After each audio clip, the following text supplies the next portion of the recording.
गिबियावनो आङो नोंथांमोननि गासैबो चेनेलनि दारै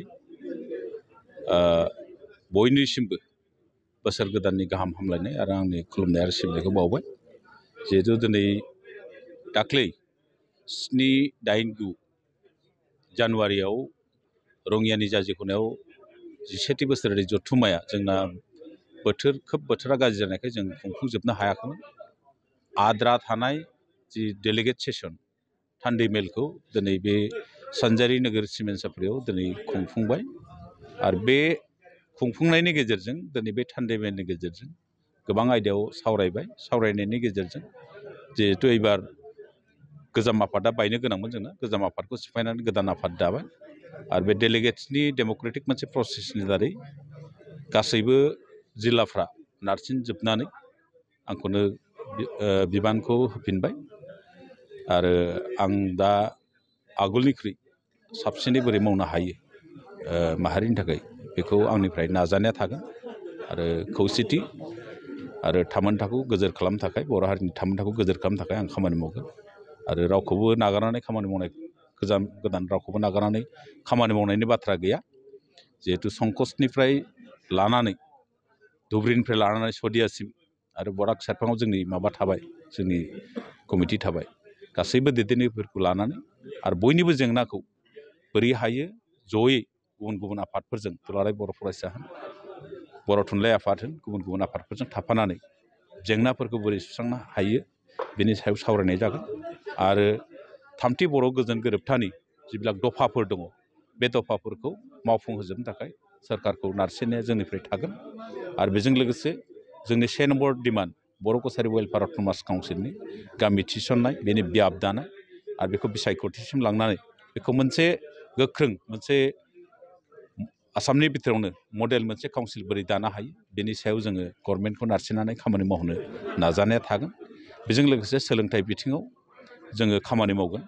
जिहेतु एबारनि डेलिगेट्सआव मोनसे गोदान थांखि लादों सोलोंथाइ बिफानखौ जाहाथे नायफामनो थाखाय जोंनि आफादावबो एबार सासे सोलोंथाइ नेहाथारि लानाय जादों गोदान बिबान आरो बे सोलोंथाइनि सायाव जों जिहेतु खामानि मावनांगोन।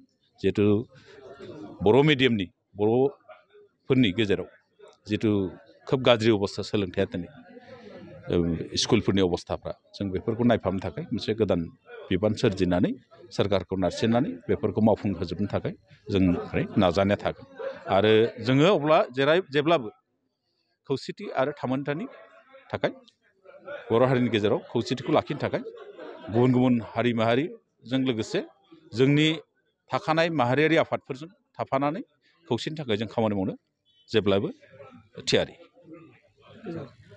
Welcome to IBT Coaching Institute, Kokrajhar, where your success story begins. Experience top-notch education with affordable course fees, making your dreams achievable. Learn from experienced faculty members dedicated to your academic growth. Our specialized teachers offer in-depth explanations and regular doubt-clearing sessions. Last year से preparation start किया boat coaching join करने के बाद ही मेरा exam clear हुआ। तो मेरा इस साल 3 exam का pre clear हुआ, CHSL का प्री क्लियर हुआ, फिर IBPS PO का मेरा प्री क्लियर हुआ है और CGL का भी मेरा प्री क्लियर हुआ है। तो अभी मैं मेंस का प्रिपरेशन कर रहा हूँ। Stay updated with current affairs classes tailored for competitive exams. Boost your exam readiness with daily CBT and offline mock tests, ensuring you are always prepared. Strengthen your knowledge with extensive revision classes. Experience our teaching quality firsthand with a free demo class. आं नाजाथाय मेथ्सफोराव विकफोरमोन ओमफ्राय दा बाहाय आं एसे साबसिन जाबाय आरो ओमफ्राय बाहाय CA क्लासबो जायो माने सामफ्राम कारेन्ट एफेयारफोर जानाय वार्ल्डआव मा जानाय इयाव मा जानाय बेखौ मोनगोन ओमफ्राय रिजनिंफोर इंग्लिश क्लास जाजोबो गासिबो।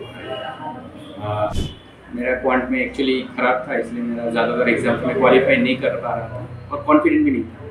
जब से मैंने ज्वाइन किया है तब से मैंने क्वांट पे एक्चुअली अभी मैं क्वांट पे अच्छा हूँ और कर भी पा रहा हूँ। तो अभी कॉन्फिडेंट भी हूँ और फैकल्टीज भी बहुत अच्छे हेल्प करते हैं बहुत। Access all resources and updates through our official app, Make My Exam. Receive comprehensive course materials and monthly magazines at no extra cost. Join India's #1 coaching institute with proven success in SSC. Our achievement.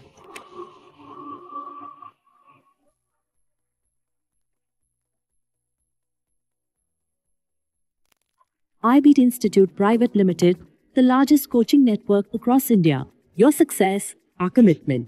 Enroll now and start your journey to success. Visit or call us today.